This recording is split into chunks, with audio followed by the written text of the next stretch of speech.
Welcome to the Life by Design podcast. We're Jessilyn and Brian Persson. Struggling to align your financial goals or confidently invest in real estate as a couple? That's why we created this podcast and the Riches, Relationships, and Real Estate program to help you build wealth and strengthen your relationship. Visit weekendwealth.ca to take our quiz and discover your real estate investor type. Let's create the life you deserve together. Welcome to today's episode where we're diving into a topic that reaches far beyond dollars and cents: generational wealth and intentional financial parenting. This isn't just about passing down assets. It's about passing down mindsets, values, and habits that create empowered, financially capable generations. We'll explore how to raise wealth-minded kids, how to pass on legacy without entitlement, and how to design a family wealth blueprint that lasts. Because true wealth isn't just about what you build. It's about what you build into your family. And so today we're going to start with raising wealth-minded kids, instilling financial values early. Yeah, and I think this is probably the most important part about generational wealth, because obviously your kids are the next generation, and if they don't understand wealth and they don't understand how to manage it, grow it, keep it, then it is going to disappear very, very quickly. Yeah, and I know we talk quite openly about money in our house and real estate and investing, so our kids at some level understand all that. And while we haven't, I think, gone too deeply in some of these things, they definitely know, I believe, the difference between assets, which is our real estate, and we have other investment assets that we haven't talked to them about, but they definitely know real estate. They know income because they know I work a full-time contract, and that's the money, that's the day-to-day, pay the bills kind of a thing. And then liabilities, which can be a tricky one depending on age appropriateness of our kiddos, right? Mhm. But I think we've definitely over time explained, like our vehicle, like, cause they come home and they're like, well, my friends have like 3 vehicles and they have toys like quads, skidoos, like all boats. And we're like, great, but those are liabilities, not exactly assets. And we choose to invest in real estate instead of all those toys and vehicles. Yeah, and I mean, you say that income, assets, and liabilities are perhaps complicated subjects, but we truly believe in like teaching them as early as possible, because even if they don't understand what the idea of a liability is at, say, 9 or 12 years old, well, they've heard the word. Now they get into their teens and they're 18, 19, 20 years old now, and they've heard this word, right, or these words, assets and liabilities, over and over and over again. Well, that repetition is already ingrained into their head, and suddenly they'll get it. So imagine it's kind of like learning math. You learn basic algebra. When you're like quite older, you're starting at 20 to take the 12 years of schooling that it's going to take you to learn all the math. Instead, they start you at grade 1, and now you learn all your math. We believe in just starting earlier so that there's less barriers going into the future of what they have to learn. Absolutely. And it also teaches them like the responsibility of money. So when they ask for something, we evaluate the cost of it. And sometimes, like if it's Lego, it would be like, okay, this is what it's going to cost. Are you willing to pay for that? And, our oldest, who is a little bit more into just buying things, Mm-hmm. he's always like, yeah, I'll buy it. I'll do this. But then we're like, okay, but it's going to take the cost of your 4 weeks of doing your paper route to buy that asset, or that Lego, I should say. It's not an asset.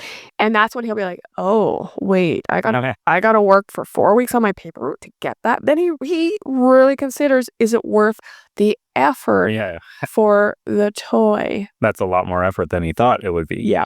And you can start quite early. I remember when they were even younger than 9 and 12, which they are right now, we would equate not so much money, but like things they understood, like Lego sets. So as you were saying, our oldest, he's very much into Lego, and when he wanted something, we would be like, okay, well, do you understand that that's the equivalent of like 15 Lego sets? And he's like, what? Like, is that many Lego sets? And he didn't understand the value of $1, but he understood the value of how much he could like get out of it for his toys. And so the number representation was still there, and he could understand the volume of what he was asking. Yeah. Yeah. In this, we build a healthy relationship with money, and we talk quite openly about scarcity versus abundance on our podcast and when we speak in public. And our kids are aware because there's times where they'll say things and then I, do the old, what all parents do, bring up my past. I'm like, when I was a kid, right? And I share what I had to do on the farm. And because they've never experienced it, they'll be kind of like, yeah, okay, whatever, mom, no big deal. But then when I explain the magnitude of it, like, I'm like, when I mowed the lawn, it took 3 days. They'd be like, what? I'm like, and when I finished, I had to start over. Like, that's just how fast the grass and how much grass we had on the farm.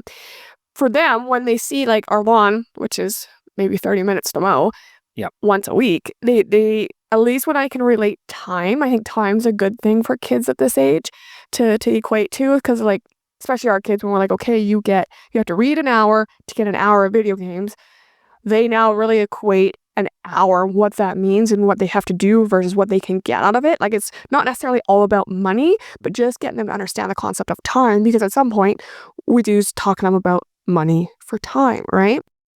And ultimately, time is your greatest asset. Yeah. So if we can teach them early to not waste time and spend that time into something that can multiply and replicate itself, then their time is going to be significantly more valuable, not only just in what they get to choose to do with it, but like how much value it can truly generate, like perhaps in money, perhaps in relationships, perhaps in family, whatever their value is. They can now start to increase the amount of time that they can put towards that because they've learned early on what the value of that time is. Yeah, and we instilled quite early on the value of when it comes to chores, chores and money. And we decided right out of the hop that we were not going to pay our kids to do your typical daily chores like dishes, clean the floor, laundry, because when you're older and you're out on your own, there is no one doing it for you. You have to do it and you don't get paid. And so we did an exchange. It's like, okay, this is part of being the family. You have to upkeep these things as chores, and then you get to be inclusive in the family vacations and things that we do with and for our family. But there are times where we have odd jobs that they can do and we will pay them, like picking all the rocks out of the grass in the spring so the lawn can be mowed without wrecking the lawnmower, and then we'll pay them. And so they learn that, like, okay, these are jobs that might have to be done around a household, not necessarily, but you can get paid for odd jobs. And then I know you went and taught them, like, okay, if you're going to pay them $5 to pick all the rocks out of the grass and it takes them 10 minutes versus an hour, because sometimes they just like to play around, goof around, or like you still get the same $5. So do you want to make $5 for 15 minutes or $5 for an hour? Yeah. And that's just to prevent them from falling into the dollar per hour mindset trap. Yep. Where you are then maximized you're basically like locked into a certain number of hours a day where you can only make that amount of money, and then your dollars per hour becomes unreasonably high if you want to make more money in an employed or contract position. You just simply can't get paid that much. So if you can learn to do it on a unit basis where there are ways to figure out how you can multiply the number of units that you were getting paid for, like picking rocks or whatever other job it is, then they can understand that, okay, the more efficiently I do my job, then the more money I can make because I am like multiplying the number of units that I'm able to take on. Yeah, absolutely. Getting paid per job or per project, if you will, versus per hour. And yeah, I fully agree. If you're really efficient, you just make more because you can set how long it's going to take you to do that project and you get paid the same whether it took you 20 hours or 40 hours. Well, and efficient versus effective as well. Yeah. Right? It could take you the whole hour to do it, but efficiently you only spend 10 minutes on that whole hour on it. Whereas you could be effective and just spend a single 10 minutes on it and get the job done right away. And then you have 50 minutes left of your time to recoup in whatever way you want. Yeah. And moving on to the second one where it's like kind of legacy versus entitlement. So how do you pass down wealth without weakening future generations? And I know we've seen, some friends of ours, boomers, who did very, very well for themselves. And so their kids were raised in that. In some of them are literally don't even have a job. 40 some years old, don't have a job and will never have a job because they're just so used to the money from the family. And we all know that's not going to carry down generations because Mm-mm. that's how this person lives and it's going to get spent. But teaching it up front, teaching the values in your kids. So making, firstly, like we keep saying, money, it's a conversation. You shouldn't hide from it. You shouldn't be scared of it. Have it so kids get used to the fact that this is part of daily life. Money is always part of daily life, whether it's paying bills, groceries, inflation, income, it's life. And so if you teach them the words, how to understand it, then they get a better understanding and it becomes the norm. Like for our kids, we talk about investing all the time. And so I remember when Jack graduated grade 6 there and they had these slides up. What do you want to be when you get older? And he's like, soccer player or investor? And I'm like, how many? He was the only kid, let's say, out of 100 students who had investor on there. Kind of awesome. It is so awesome. And I'm going to guess most of those kids don't even know what it means to have that as a career. But he does because we take them around to our properties and we talk about it almost probably every day just because we have so much real estate going on with our tenants, with investing, with buying, with our portfolios. But it's the norm to them. We bought them books, I think it was last year or the year before for Christmas. One was on money, how to understand it, and one was on investing for kids. And they both read each books. And so then they just start to understand the concept. So to them, investing it's not a weird word. It's to them, it'd probably be weird if you didn't invest or didn't know what it means because them it's normal. They're looking at stocks so they know which one to invest in. Like, I didn't even know what a stock was until I was probably in my late 20s. Well, and FYI for the audience here, in our province, we're having a teacher's strike at the moment. And so the kids are at home.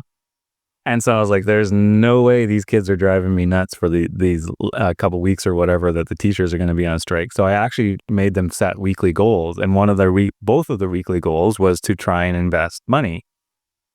They're too young to open up an investment account. So I'm like, okay, we'll figure it out. We'll make a way to invest. But the very first thing I made them do was educate themselves. So they had to understand why they wanted to buy a particular company. Like, is the company doing well? Is the company doing bad? Is the stock at a discount? Is the stock at a high point? Yeah. 9 and 12 years old, I just gave them the direction to go out and find that. And now like you were saying, the word investment has kind of, all the power of it has been taken out of it. Yeah. In a way, like the negative power of it, where people are afraid to invest or afraid that they don't have enough investments. Here they are at 9 and 12, and investment is just a normal thing, right? Not necessarily why don't you invest it, but by the time they actually get around to being capable of doing the actual investment, it will be more like a hot knife through butter. It will not be any difficult of a procedure, right? They'll already have been imbued in it for the last 10 years by the time they get around to the actual physical action of doing the investment. Yeah, I'm gonna share, I think, what's a great parenting tip, just because I can. All the rave, and I hear every parent say it, like, yeah, my kid's into video games and stupid YouTube videos. Oh. And we know our kids are the same. We'll catch them watching some of the weirdest, dumbest stuff on YouTube, and I'm like, how, why, never mind, just turn it off, right? But now we found, a couple weeks ago, I found our 9-year-old watching YouTubes on how to invest. I was like, okay, now that's amazing. So it could be a bit of a trade-off. Like if they're watching YouTube on money, how to grow it, how to earn it, how to invest it, great. That's the YouTube you want to encourage your kids to watch. And maybe you do it as a trade-off. So it's like, okay, you can watch 15 minutes of your crazy, weird YouTube stuff. But before you do that, you got to watch 15 minutes on something around money YouTube. And then this way, they're learning and educating themselves. They're minimizing some of the dumb YouTube stuff. Mm-hmm. And it's kind of a bit of a win-win in their eyes and for you, the parents. Yeah, and then the only thing I would add to that is make them come back and tell you about it, and don't and be zero judgmental about whatever they tell you, because they, they're going to be young and they truly will not understand it. But again, like you're starting early, and you're making sure that concept and that language is in their head early on. So just listen to them based on what they think that it is. And if there is anything like absolutely fundamentally wrong with what they are saying, maybe give them a little correction, or tell them to go back and do a little more research. But let them grow on how they understand investments as much as they possibly can, because that will encourage them to keep going and going without like feeling like they're doing it wrong somehow. Yeah, absolutely. Best way to support them. Another way to help legacy versus entitlement is encouraging personal responsibility and family vision. So, I mean, we do this early on, and we still do, but both our boys have their own job, right? One does the paper route, and one does data entry for Papa's books. Mhm. And that is their responsibility to ensure that work gets done, and so they get paid. And so we've taught them, of course, how to do it, and then they get to see their bank accounts on where the money goes in, so they can see the reward for their effort. But it is ultimately their responsibility to ensure they're getting their job done. Mhm. Mm. And another thing that we talk about with our kids, again, with this teacher strike, I set them on some little tasks throughout the week, is to define sort of buckets of their money. So they have, they're kids right now, so they have really no expenses. So normally you would have like 50% of your bucket would be expenses for an adult, but like for them, it's 10%. And so I got them to define exactly how much of their total income they need to like put towards each bucket. So investing, their toys, maybe a little bit of expenses here and there for whatever they might want. But that allows them to like understand that they have a limited capacity with what they're earning right now, and that they need to be thoughtful and choiceful about like where they're putting their money. Yep. And I recently started talking a little bit more about giving back. Now, I shouldn't say recently. We give back, and I teach them that every year around Christmas they have to go shopping with me, and they fill a shoebox for a kid in need school here locally. Local fundraiser, yeah. And every year we've been doing it, I think 3 or 4 years now. And they really like it, and I explain why and what it means and what happens. But I pay for all the things that go in the box. But so more recently, I started to talk to them about them giving back some of maybe their stuff, their money. And of course, questions are coming up of like, well, why would I do that? Or what does that mean? But again, instilling it now, even just talking about it, whether they do it or not, at least talking about it, they start to understand that everyone isn't in a situation like we are. And sometimes there are others who need support, and we have the ability to do that. And these are some ways we can go about doing that. Like we always donate to the food bank several times a year as well, right? And we just kind of show our kids like how to give back. Just again, it's a way for them to have some respect for the world outside of the house that they know, and just good tools to teach the kiddos. Yeah. And the consistency of doing this stuff is a big thing too. So, consistently, like you were saying, you do it every single year. You go to this fundraiser, fill those shoe boxes for those families at Christmas. We consistently talk about money. We consistently talk about our investments. We consistently talk about many, many other things that I think some families kind of keep as taboo, and they don't talk about very much. Or if they do, it's like a big deal that they talk about it once, and then they kind of forget about it, and like, don't want to deal with the uncomfortability of whatever that conversation is. But you have that consistency in there, even if it is only filling a shoebox once a year.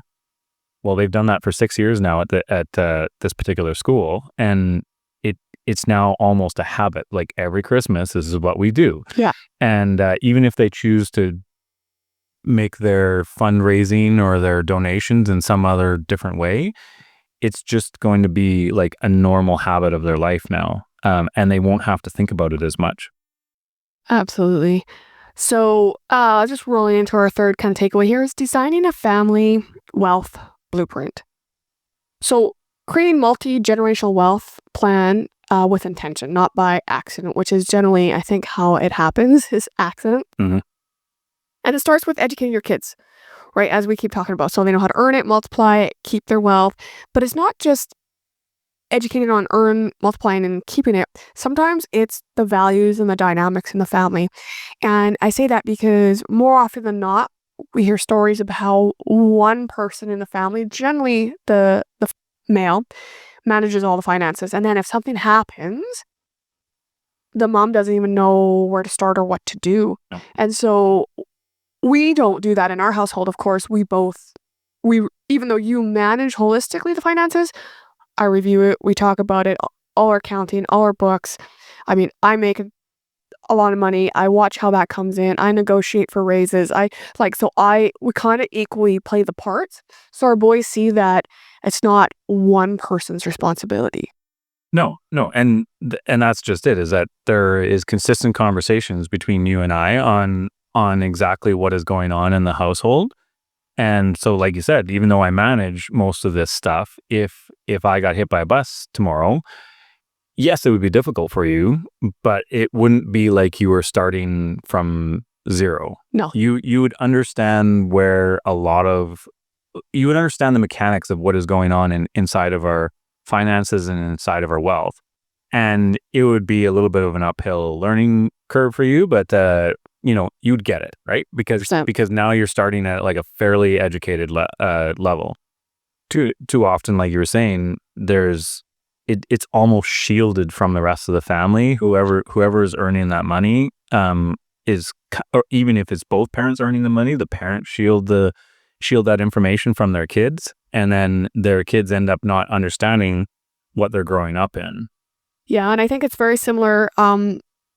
If you're setting shared financial goals, investment principles, or philanthropic strategies, whatever that is, again, we talk openly about it in front of Yep. our kids. I mean, you and I plan, like we're on the same page with our financial goals, our investment principles, even what we're doing for philanthropic ideas. But we also talk at dinner or openly in the kitchen. So the kids hear a lot of that talk and they know that firstly, you and I talk. We're aligned, we're doing it together, and that we have them in mind, right? We include them in Mhm. certain things. I mean, of course, age appropriate. They can only be included in certain things, but we're also planning for their future and generational wealth for past that they might not really fully understand yet, but they hear enough talks to probably at some point they'll connect those dots to be like, oh, my mom and dad did this when I was 8 years old. Yep. Right? And that means they were planning my future like when I was 8, as opposed to someone being 18 or 28 and going, I got nothing for my future. Yeah. Consistency. Like they might have to hear the same conversation 8 times before they really understand what that conversation is about. Yeah. I mean, there are things that I've read about, 3, 4 different times, and I'm kind of like, I think I need to give it a fifth time, like to really get my head around it. And I'm baked in some of this stuff. So as a kid, it's just like just literally like dipping them in the pool of whatever knowledge you have on your wealth and your finances, and making sure that they're just getting soaked in that information. Yeah. And while designing a family wealth blueprint, you want to make sure you're building systems. Build them while they're young. And that could be family banking, investment clubs, real estate portfolios, networking. Just you want to keep growing the wealth and you want your family and your kids all involved in that. Now, we have our kids involved in real estate as we talk about it, and we've invested for them into some of our real estate.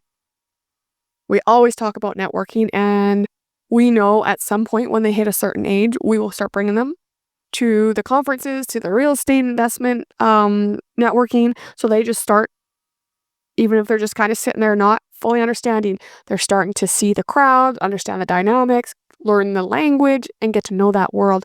And that is just something we decided several years ago we were going to do when our kids are age appropriate, to start bringing them into those rooms.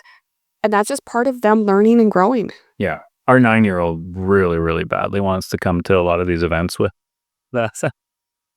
And we just picked up a multifamily property, and it's about an hour and a half out of town, and he was a little bit upset when I went out there without him. Yeah. He's like, when do I get to go no, I get to go. He just wants to be involved with everything, which is great because like it'll just remove any of the barriers of those money mindset blocks that he has. It's just something he does instead of like something he has to learn and something he has to struggle through. Yeah, It'll just be how he grew up. absolutely. So we're going to roll into the most important takeaway from what we discussed today. And I'd say mine is teach your kids early how to be responsible and intentional with money. Yeah, mine's pretty well the same. Like educate your kids. Make sure that you start early, and don't worry if they understand it or don't understand it, because like they're gonna hear what you're talking about, and one day it's all gonna click together. Thanks so much for tuning in. Listen for more real estate investing stories in the next episode of the Life by Design podcast. Before you go, don't forget to visit weekendwealth.ca to take our quiz and discover what type of real estate investor you are. We release new episodes every 2 weeks, so be sure to hit that subscribe button on your favorite podcast app. Thank you for joining us on this journey to create your life by design. Thanks again for listening. It's been a pleasure being with you today.